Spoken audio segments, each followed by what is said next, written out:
সম্মানিত ভাইয়েরা, বিশ্বনবী মুহাম্মদ রাসূলুল্লাহ সাল্লাল্লাহু আলাইহি ওয়াসাল্লাম তিনি যখন নবী ছিলেন, সাহাবায়ে কেরাম এসে বললেন, ইয়া রাসূলুল্লাহ, দেখেন না কয়েকদিন থেকে আসমানে পানি নাই। মনোযোগ লাগান সবাই। একাধারে আল্লাহ তাআলা পানি দিচ্ছে না, সৌদের মাটিগুলো ফেটে চৌচির হয়ে গেছে। ওগো নবীজি, আর কয়েকদিন গেলে তো ফসল আর পাবো না, এই ফসল ধ্বংস হয়ে যাবে, আমরা কি খাবো? ওগো নবীজি, আপনি বলেন না আপনার আল্লাহর কাছে একটু দোয়া করার জন্য, একটু যান না আপনার আল্লাহর কাছে দোয়া করে একটু পানির ব্যবস্থা করুন।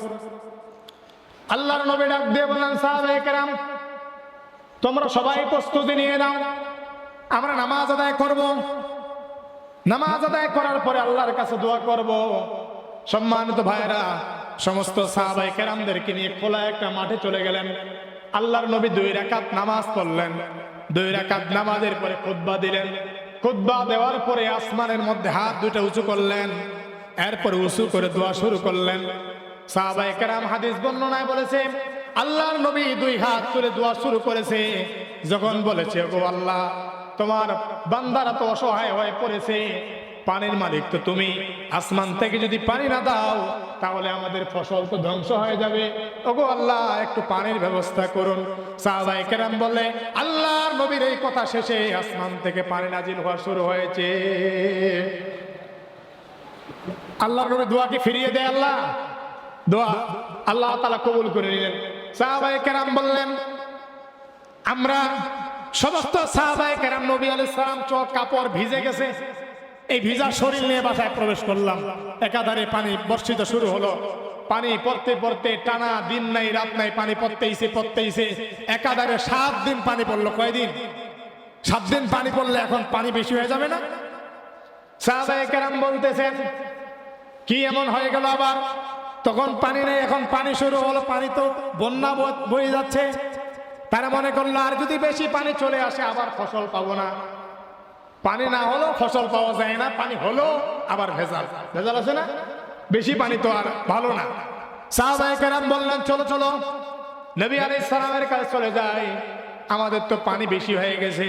তারা সবাই যে বলেন, ওগো নবীজি, কি এমন দোয়া করলেন যে পানি তো আর বন্ধ হয় না?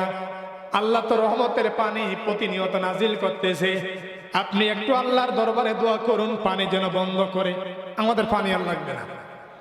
আল্লাহর নবী বললেন, সাহাবায়ে কেরাম চলো, যেই জায়গায় দোয়া করেছি আবার ওই জায়গায়। কোথায়? যেই জায়গায় দোয়া করেছে আবার চলো এই জায়গায়। সমস্ত সাহাবায়ে কেরামকে নিয়ে সেই জায়গায় দাঁড়িয়ে গেলেন। দাঁড়িয়ে গিয়ে আল্লাহর দরবারে দোয়া করলেন। আল্লাহ, বুখারীতে হাদিসটি এসেছে যে আল্লাহ এমন দোয়া করেছে যে দোয়া আমাদের মাথাও আসবে না। ওগো আল্লাহ, আপনার কাছে পানি চেয়েছি, পানি তো আর আমাদের দরকার নাই, যথেষ্ট হয়েছে।